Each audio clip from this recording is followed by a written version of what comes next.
What's up, guys? Scouting video for y'all today, Sunday afternoon. It is August 23rd, 1:30 p.m.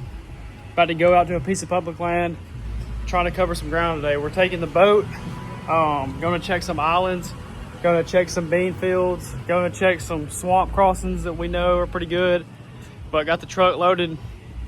We'll see y'all out there. So before we get out there, I want to give y'all kind of a rundown of this area and what I'm really looking for. So last year we hunted this area. It's a big block of woods. It's got some ag around it, and it's got a central island in the middle of all of it.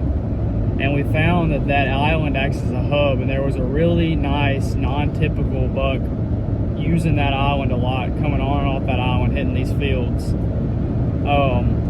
And so we didn't get an opportunity at him last year because it was so pressured.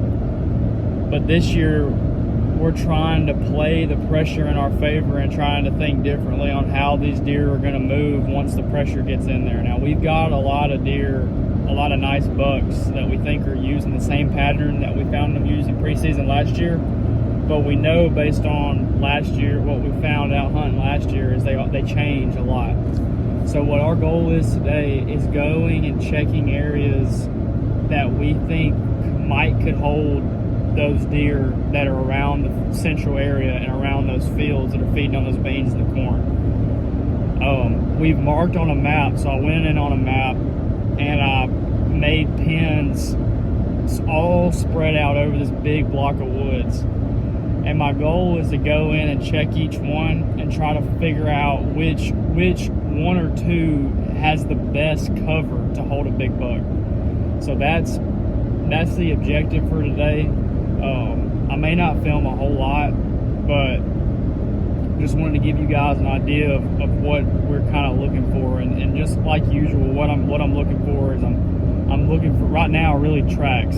That's the biggest thing. Finding a big buck track and tracking those tracks back to a thicket or to bedding. And although I don't necessarily want to be jumping deer, if I do jump deer, that could be a good thing at this time of the year. It's getting pretty close to season, but I don't really want to be jumping deer come September 1st. I want to let them be until season starts, so I'm not messing them up.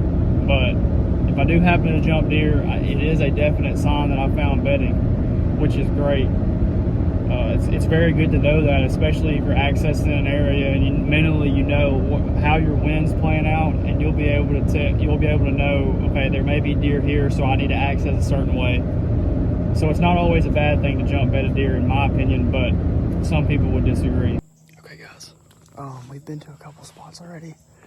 I didn't get to film much, but I do have something I want to show y'all.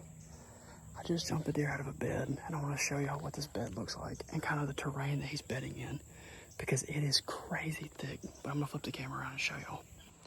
So there's a peninsula that goes like right. There's a peninsula right there, and this is like a cove. And so this is like a super thick, like half moon shape, and this deer was bedded right there. I'm gonna go over there and get a look at the bed.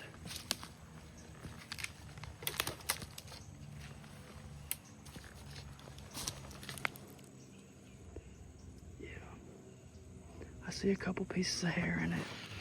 He's bedding here a lot. But yeah.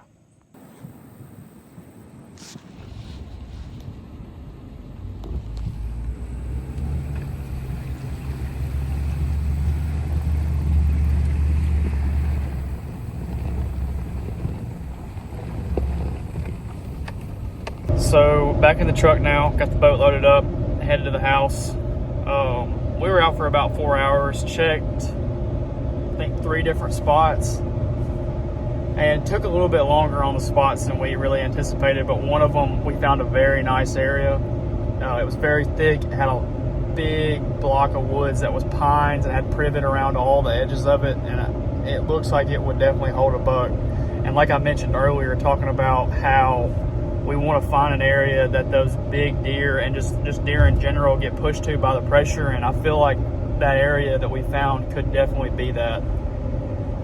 I did find, and I can put some pictures on the video here, but I did find some nice sized tracks, which is what I said I was also looking for, right around that bedding. And those tracks were right next to where I jumped a buck. It was not a big buck. I mean, he was right at the ear, basket rack.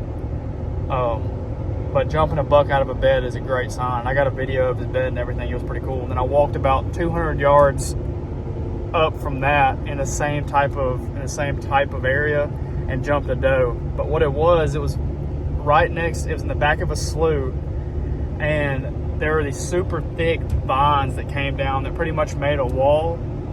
And on the other side of that wall, there was like an open space, and then there was another wall of like vines.